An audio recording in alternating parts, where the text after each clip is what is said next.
ନମସ୍କାର, ଜୟ ଜଗନ୍ନାଥ। ଚାଲନ୍ତୁ ଜାଣିବା ଅଷ୍ଟମ ଶ୍ରେଣୀର ପ୍ରକଳ୍ପ କାର୍ଯ୍ୟର ସମାଧାନ ଗୁଡ଼ିକ। ଦେଖନ୍ତୁ, ଆପଣଙ୍କର ଭାଷା ପ୍ରକଳ୍ପ କାର୍ଯ୍ୟ ପାଇଁ ପ୍ରସଙ୍ଗ ପ୍ରଶ୍ନ 1 ଦେଖନ୍ତୁ। ତୁମେ ଦେଖିଥିବା ଶୁଣିଥିବା ବୟସ୍କମାନଙ୍କୁ ପଚାରି ଯେକୌଣସି ଗୋଟିଏ ଅନ୍ଧବିଶ୍ୱାସ ଉପରେ ଲେଖ ଯାହାକି ଲୋକମାନଙ୍କୁ କଷ୍ଟ ଦେଇଛି। ଭାବନାର ପରିବର୍ତ୍ତନ ପାଇଁ ତୁମେ କ'ଣ କ'ଣ ପଦକ୍ଷେପ ନେବ ଭାବୁଛ ସେ ବିଷୟରେ 4-5 ଜଣ ଲୋକଙ୍କ ମଧ୍ୟରେ ଆଲୋଚନା କରି ସାଙ୍ଗ ନିକଟକୁ ପତ୍ର ଲେଖ। ତ ଏହି ପ୍ରକଳ୍ପ କାର୍ଯ୍ୟ ପାଇଁ ଚାଲନ୍ତୁ ଆମେ ସମାଧାନ କରିବା। ଦେଖନ୍ତୁ, ପିଲାଟି ଲେଖିଛି ଉପକ୍ରମରେ ଯେ ଉତ୍କଳ ଏକ ପାରମ୍ପରିକ ସାଂସ୍କୃତିକର ରାଜ୍ୟ। ଆଧୁନିକ ଅପେକ୍ଷା ଏଠି ପରମ୍ପରା, ସଂସ୍କୃତି ଓ ଐତିହ୍ୟ ଉପରେ ବେଶୀ ବିଶ୍ୱାସ କରନ୍ତି। ଅନେକ କଥାର ସତ୍ୟାସତ୍ୟ ନ ଜାଣି ଗ୍ରହଣ କରିଥାଉ। ଫଳରେ ସମସ୍ୟାର ସମାଧାନ ହେବା ଫଳରେ ସମସ୍ୟା ବଢ଼ି ଚାଲେ।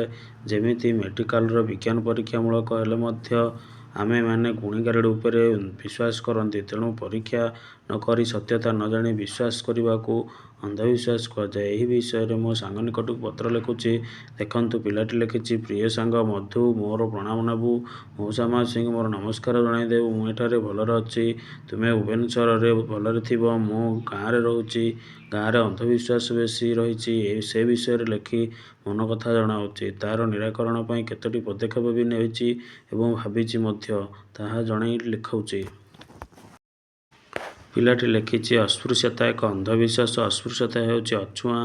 ଗାଁର ଲୋକେ ଛୁଇଁବା, ରୋଷେଇ ଗଲାବେଳେ ଛୁଇଁବା, ଠାକୁର ଘରେ ପୂଜା କଲାବେଳେ ଅସ୍ପୃଶ୍ୟ ଗୁଡ଼ିକ ରହିଛି।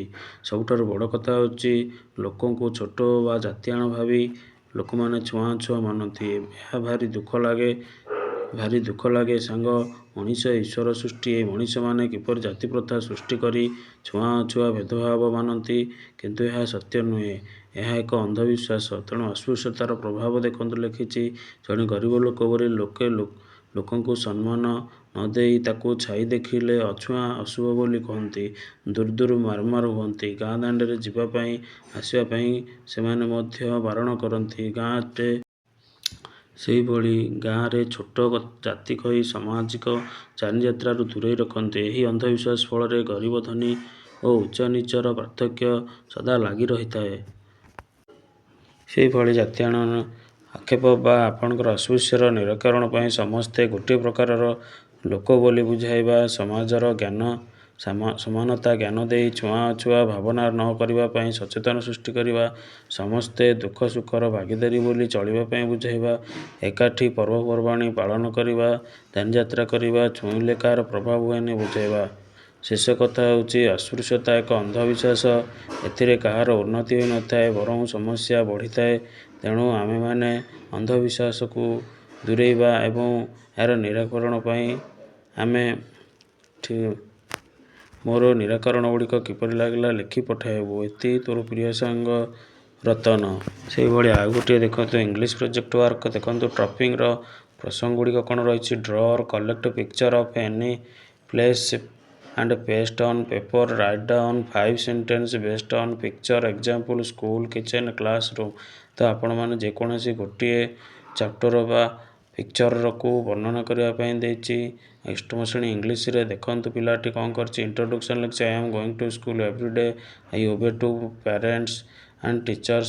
I am reaching in time at school. I am loving our teachers also very much. So I collected a beautiful our classroom. Which type of picture collected? I collected a beautiful classroom when studying, madam. ଦେଖନ୍ତୁ, description କରିଛି ପିଲାଟି ଚିତ୍ରର। ଫାର୍ଷ୍ଟରେ ଲେଖିଛି, it is inside of classroom here madam is teaching to students. ସେଭଳି 2 ନମ୍ବରରେ ଲେଖିଛି, table, chair, wall picture are TLM are available in classroom in proper position with clean class. 3 number ଲେଖିଛି, all pupils follow the madam's teaching with attention. ସେଭଳି 4 ନମ୍ବରରେ ଲେଖିଛି, a girl is leading to action song in classroom. 5ରେ ଲେଖିଛି, some of the students are playing outside of classroom which is visible outside of window. କନକ୍ଲୁଜନରେ ଲେଖିଛି, I am loving my school very much. We keep our classroom clean well to study. Thank you lot.